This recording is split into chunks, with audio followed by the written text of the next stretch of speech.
para sa marker na ito mga hunters, na diamond marker na ginuhit talaga sa bato, ay makikita natin itong linaw dito at saka lumang sa pulot.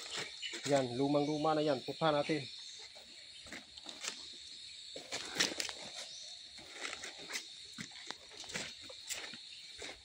So, itong bato na ito ay sinadya itong ginawa para harangan itong malaking puno ng kapulot. Sobrang laki nito. Yan. Yan. So, yan. Sobrang laki. So, dito naman ay may ginawang aro, no? Sa puno ng old na kapulot, ito ay ginawang aro. Nakapuwid siya doon sa parang nakasiminto na mga dahil naka-diamond yung tubig diyan at yan yung parang siminto. Yan nakabundo talaga. Tara, puntahan natin.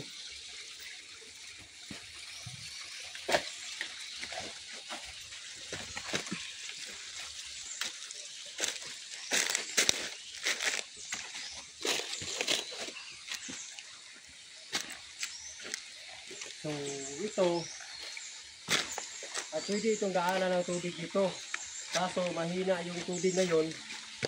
Bali dito dadaan yung tubig at saka dito at dito yung nakatambak na parang siminto na minasa lang Yan nakadikit-dikit talaga. Napakasulit nito mga kawinlis, Napakaganda ng area dito, napakaligit ng mga markers.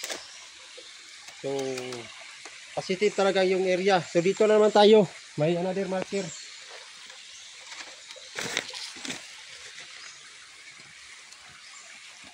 So ito naman napakaganda Yan. Ray race. Yan, dito may marker din. Kita mo dito.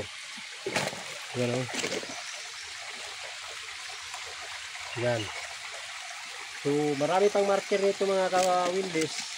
Pero ito lang yung ipapakita ko sa inyo dahil napakaganda ng marker dito.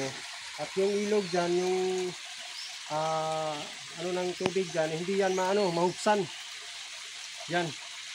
Kahit gaano kataas yung init, hindi yan mawala ng tubig. Dahil bawat kilid yan ay nakasiminto. So yan.